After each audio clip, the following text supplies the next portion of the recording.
Are you ready to uplevel your sales game? Well, here is a gift for you. It is the Mastering the Sales Conversation mini training. This training gives you my proven step-by-step approach to sales so that you can go from that overwhelmed and intimidated approach that you have to sales to feeling confident and leading a conversation so that you easily guide somebody to hiring you. You can get it right now by going to yoursalesmaven.com/mastering. This is my gift to you. Go grab it now.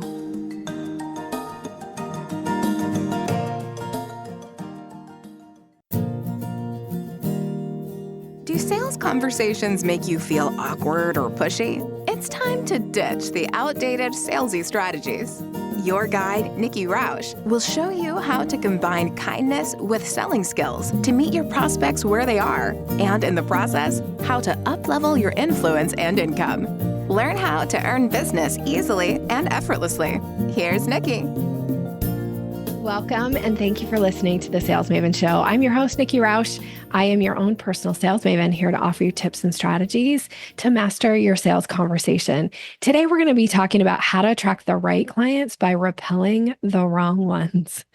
This is all about saving you time and energy and ensuring that you make room for the people who are the right fit. You don't want to have a lot of clutter. You don't want to have a lot of mind space being taken up by, like, what should I do with this person right now, knowing they're not a right fit. So you're going to hear in this episode some strategies that you can immediately implement into your business.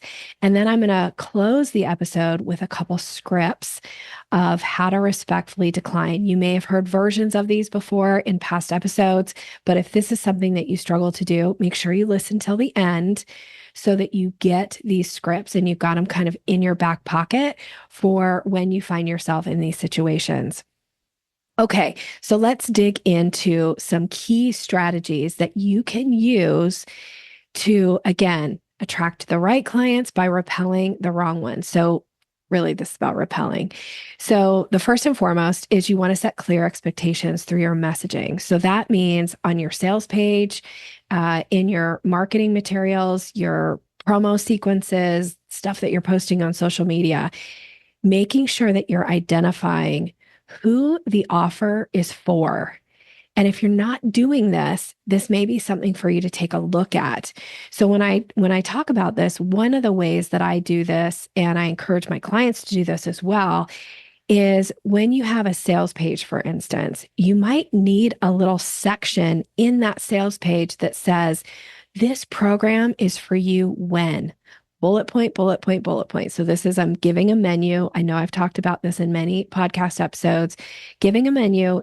And it doesn't mean that it has to be like every bullet point means that if they don't match all of those bullet points, they're not a good fit. Like, we're not trying to, the people that you want to work with, we're not trying to repel them. It's just the people who are just not a good fit. And so when you do this through your messaging, when you can set these clear expectations, again, you free up time and energy and mental space for you because you don't find yourself in these conversations.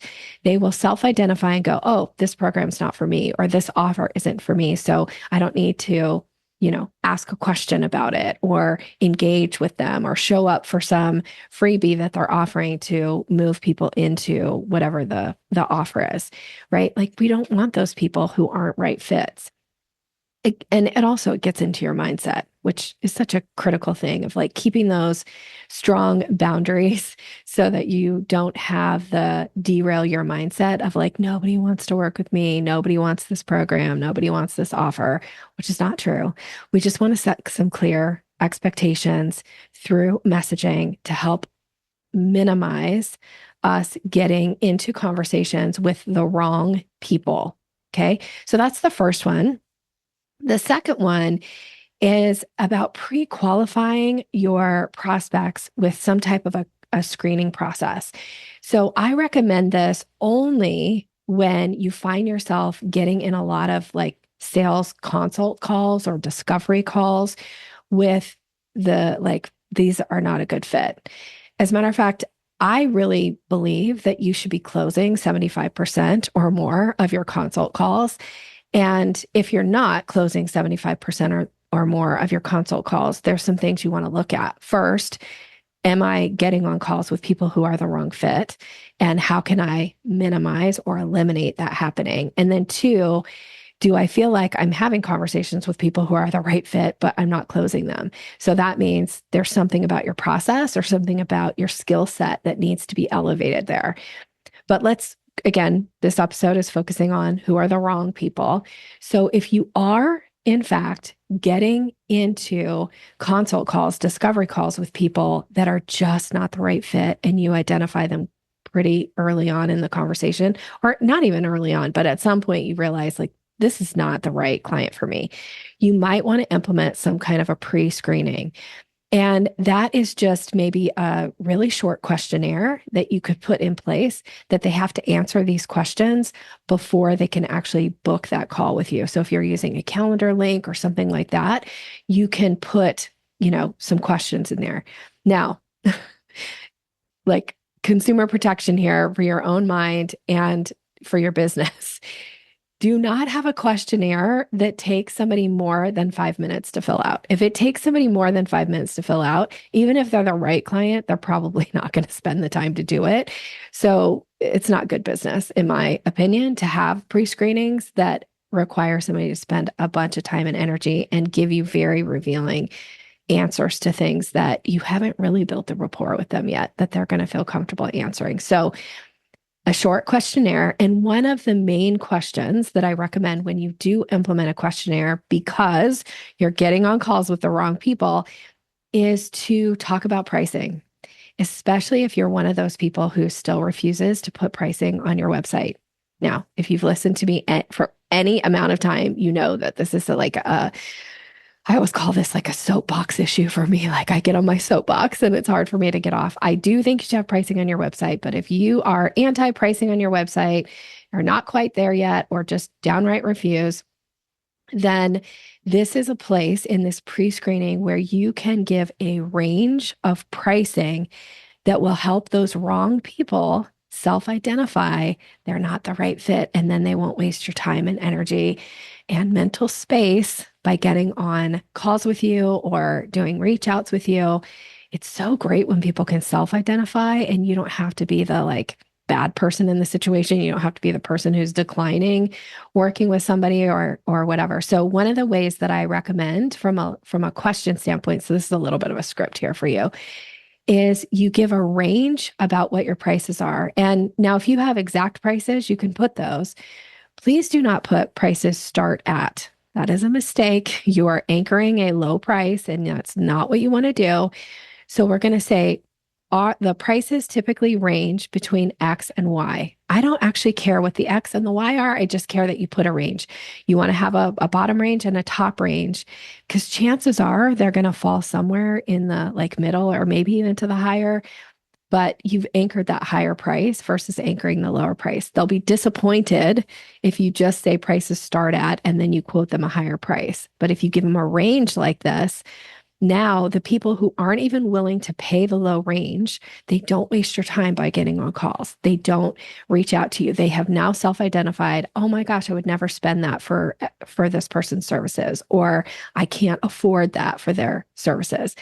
Either of those are fine, but we don't want to spend time and energy and mental space having to have those conversations with people. So this is why you get a bottom range and a top range. The top range is it helps anchor that higher price. So when you quote something lower, people are typically delighted. Okay, so back to script language here. Our prices typically range between X and Y. Then you want to ask another question in your questionnaire, which is, what are you looking to invest? Or what are you planning to invest? Or what have you budgeted for this? You can ask this question in a couple different ways. The most important thing is that you ask the question. This is for the pre-qualifying for your screening process. Okay. Okay. Another kind of key strategy here is using budget as a natural filter. So if the prospect is outside of your range, right? Like they're not willing to spend that, then it's an opportunity for you to bless and release. Okay. And it doesn't have to be personal. You don't have to feel bad about doing it. What you're doing is actually freeing this person up to go find the right solution for them. And it doesn't mean, even when you decline working with somebody, it doesn't mean that you have to actually find them an alternative. I find a lot of times people get stuck in that thinking like, oh, because I'm not willing to work with this person or they're not a good fit for my business, somehow it's now my responsibility to find them a solution. And that is just not true. So here's what I would say on a call. So here's a script for you. If I've identified through our consult call, the discovery call with this person, that they're just not a good fit, if at any point I identify, I don't care if I'm a minute into the conversation or if I'm 25 minutes into the conversation, I am going to use this language because there's no point wasting their time and my time for somebody who is the wrong client. So I might say, based on what you've shared, and what's important to you, and specifically what you're looking to accomplish, I get a sense that what I offer isn't the right next step for you. So I'm going to respectfully decline continuing this conversation to avoid wasting your time. It was so nice to meet you. I wish you continued success in all you're doing. And then I bring the conversation to a close.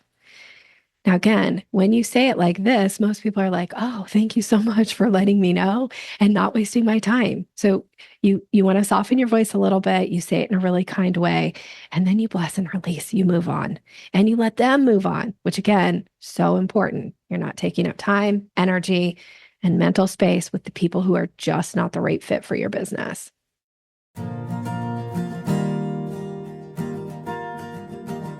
Do you know how to recognize and act on a buying signal? I have a gift that is going to teach you these 17 buying signals so that you're ready when you get them to take action and move somebody to the next part of the sales conversation. You can get this right now by going to yoursalesmaven.com/Maven. Go grab it now.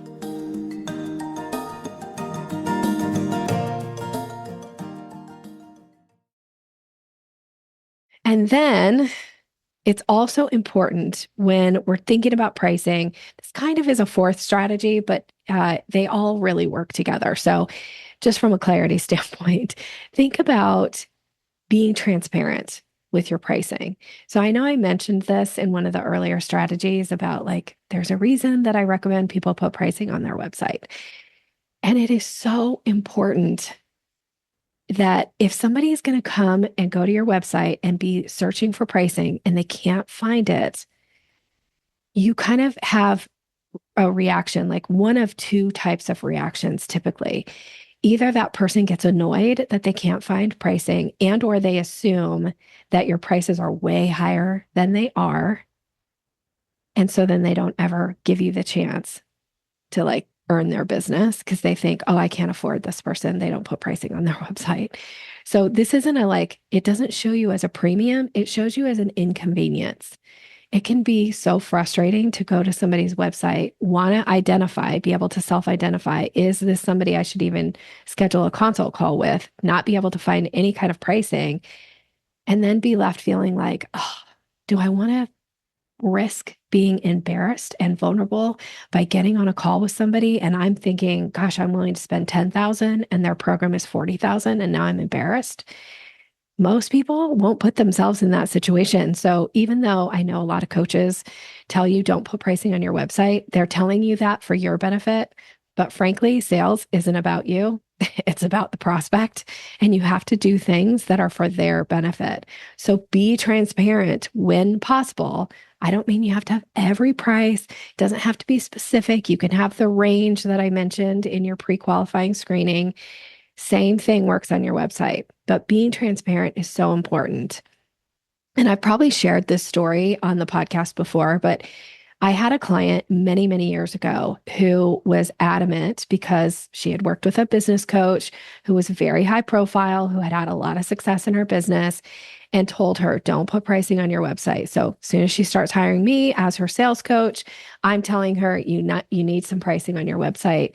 You are running the risk of people not hiring you. And she was like, nope, I'm not going to do it because my business coach doesn't do it. And so I'm sticking to my guns. And I was like, that's fine. That's her choice, right? Like as a sales coach, nothing for me, everything for me, I actually is optional. Like I'm going to give you advice. I'm going to give you what I know works. And if you choose to go in another direction, I'm not going to be offended. I'm just going to move on and try to advise you in ways that I know will help and that you will take in. So in this particular case, she chose not to.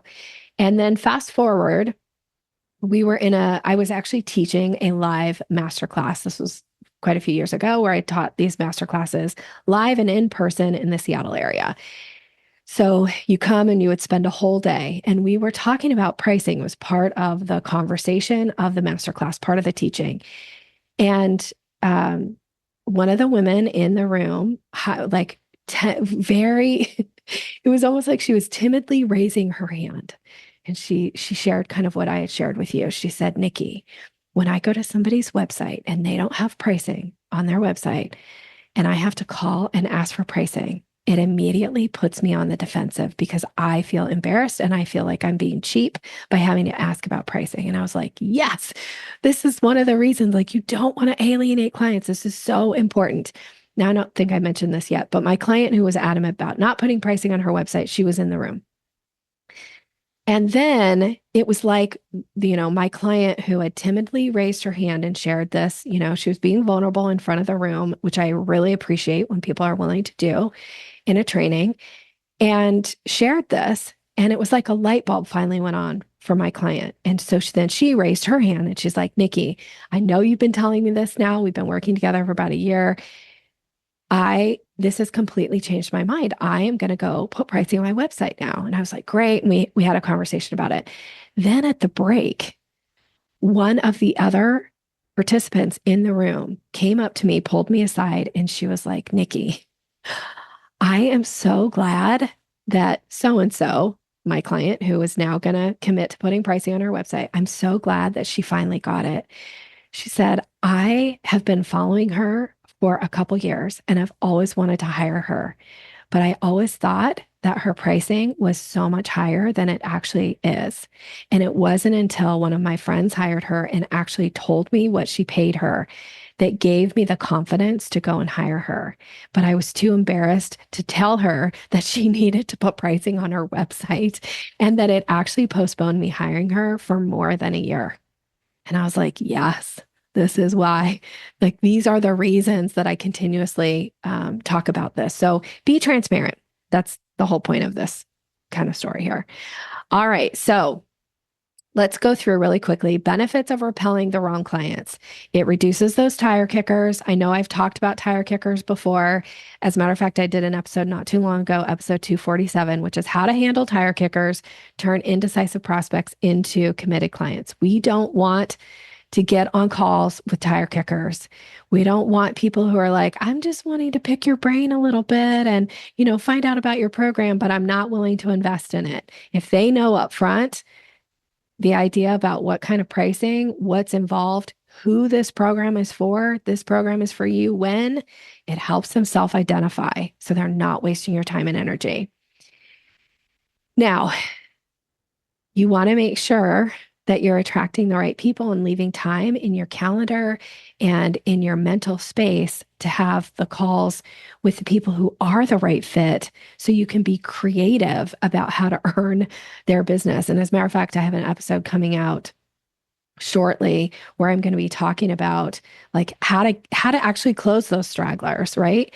But if you're so overloaded with people who are the wrong fit and some of the right fit clients too, it just like, you can't be your best in those moments, right? Sometimes we got to clear the field.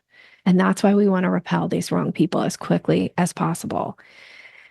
All right. I have one more script that I want to offer to you before we bring this episode to a close. And this is for, let's say that you find yourself in a situation where you have a discovery call, consult call with somebody, and you agree to put together a proposal for them. And then after you get off the call, upon further reflection, you start to go, oh, there were a lot of red flags here. I don't think this person actually is the right fit, but I told them I was going to send them a proposal. I want to follow through, right? I want to keep to my commitments. What do I do? So here's a script for you when you want to decline offering any kind of a follow-up or a proposal or a next step with somebody after the call has ended. I already gave you a script for when you're actually on the call. But here is a script. I actually had a client ask for this yesterday. So I already had this written out before I recorded this podcast episode for another client, which is here's kind of a version of what you would put in the email. You might say, now, again, you're going to have an opener and, build some rapport a little bit in that email, but here's kind of the crux of what you would put from a messaging standpoint. After reviewing the notes from our call and thinking about what you're wanting to accomplish, I don't feel like what I offer is the right next step for you. So I'm going to respectfully decline offering a proposal to avoid wasting your time. I wish you continued success, and I'm sure you'll find what you're looking for. Take care. That's all you need to say. It's nice, it's kind, and it's a bless and release. Get those people off of your plate. Don't spend time putting a proposal together that, depending on, I have clients that take hours. I have clients that take days to put together proposals. Like, don't eat up that time if you already know this is not the right client. I need to repel them. So this is a nice way of repelling. All right. I hope you found this episode helpful. I hope you will continue to use it, what we have talked about here today. And you can find ways to open up your schedule, open up your mindset, open up your time, energy, all of that by making room by repelling the wrong people. I am wishing you continued success in all you're doing. Thank you so much for listening. If you like this episode or you love this episode or you found it very helpful, please share it. Please comment on social media. Please leave a review. All of those things are greatly appreciated and they make a huge difference to me and to other people finding the podcast. So, all right, take care. Have a great rest of your day. We'll be back together soon. Thanks for listening to Sales Maven. Visit us online at yoursalesmaven.com/maven for more resources to boost your confidence and skills.